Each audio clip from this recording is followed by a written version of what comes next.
ଆଜିର ରାଶିଫଳ ଜାଣିବା ପୂର୍ବରୁ ପ୍ରଥମେ ଜାଣିନେବା ଆଜିର ପଞ୍ଚାଙ୍ଗ। ଆଜି 2026 ଜାନୁଆରୀ ମାସ 16 ତାରିଖ, ଓଡ଼ିଆ ମାଘ ମାସ 3 ଦିନ, ଶୁକ୍ରବାର, କୃଷ୍ଣ ପକ୍ଷ ତ୍ରୟୋଦଶୀ ତିଥି, ଯାହା ରାତ୍ରି 11:53 ପର୍ଯ୍ୟନ୍ତ ରହୁଛି।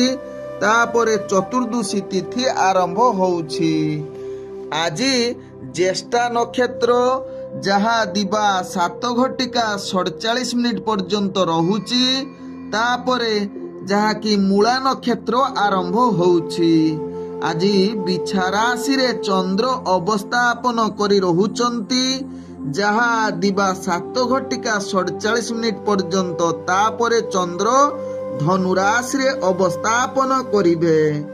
ଆଜି ସୂର୍ଯ୍ୟ ଉଦୟ ହେଉଛନ୍ତି, ଯାହା ପ୍ରାପ୍ତ 6:26 ସେହିଭଳି ସୂର୍ଯ୍ୟ ଅସ୍ତ ହେଉଛନ୍ତି ଅପରାହ୍ନ 5:23। ଆଜି ଯୁଗ୍ନି ରହିଛି ଦକ୍ଷିଣ ଦିଗେ। ରାତ୍ରି 11:53 ପରେ ଯୁଗ୍ନି ପଶ୍ଚିମ ଦିଗରେ ରହିବେ। ଆଜି ଘାତ ଚନ୍ଦ୍ର ରହିଛି, ଯାହା ଦିବା 7:47 ପରେ ତୁଳା ରାଶି ବ୍ୟକ୍ତି ଏବଂ କୁମ୍ଭ ରାଶି ବ୍ୟକ୍ତିଙ୍କର। ଆଜି ଘାତବାର ରହିଛି ବିଛା ରାଶି ବ୍ୟକ୍ତି, ଧନୁ ରାଶି ବ୍ୟକ୍ତି ଏବଂ ମୀନ ରାଶି ବ୍ୟକ୍ତିଙ୍କର।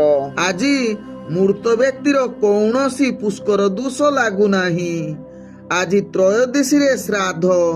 ନିଷିଦ୍ଧ ଖାଦ୍ୟ ରହିଛି ବାଇଗଣ, ତତ୍ସହିତ ବିରି ଭୋଜନ ନିଷେଧ ରହିଛି। ଆଜି ଶୁଭ କାର୍ଯ୍ୟ ଗୁଡ଼ିକ କରିପାରିବେ, ଯାହାକି ସୀମାନ୍ତୟନ, ନିଷ୍କ୍ରାମଣ, ପୁରାତନ ଗ୍ରହ ପ୍ରବେଶ, ଔଷଧୀକରଣ ଓ ସେବନ, ହଳ ପ୍ରଭାବ, ବୀର୍ଯ୍ୟରୋପଣ, ବୃକ୍ଷରୋପଣ, ଧାନ ରୋପଣ, ତତ୍ସହିତ ଧାନ ସ୍ଥାପନ କରିପାରିବେ। ଆଜିର ଅଶୁଭ ବେଳା, ଯାହା ଦିବା 9:30 ଦିବା 1:12 ମଧ୍ୟ ରହିଛି। 12 ବେଳା, କାଳ ବେଳା ଏବଂ ରାହୁ କାଳ। ସେହିଭଳି ରାତ୍ରି 7:15 ରାତ୍ରି 9:14 ମଧ୍ୟ ରହିଛି, ଯାହାକି କାଳ ରାତ୍ରି।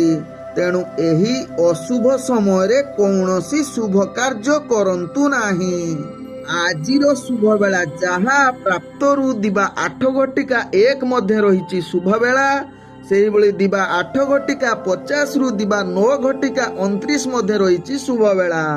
ସେହିଭଳି ଦିବା 3:23 ଦିବା 4:38 ମଧ୍ୟ ରହିଛି ଶୁଭ ବେଳା। ସେହିଭଳି ରାତ୍ରି 10:43 ରାତ୍ରି 11:07 ମଧ୍ୟ ରହିଛି ଶୁଭ ବେଳା। ସେହିଭଳି ରାତ୍ରି 2:59 ଶେଷ ରାତ୍ରି 6:26 ମଧ୍ୟ ରହିଛି ଶୁଭ ବେଳା।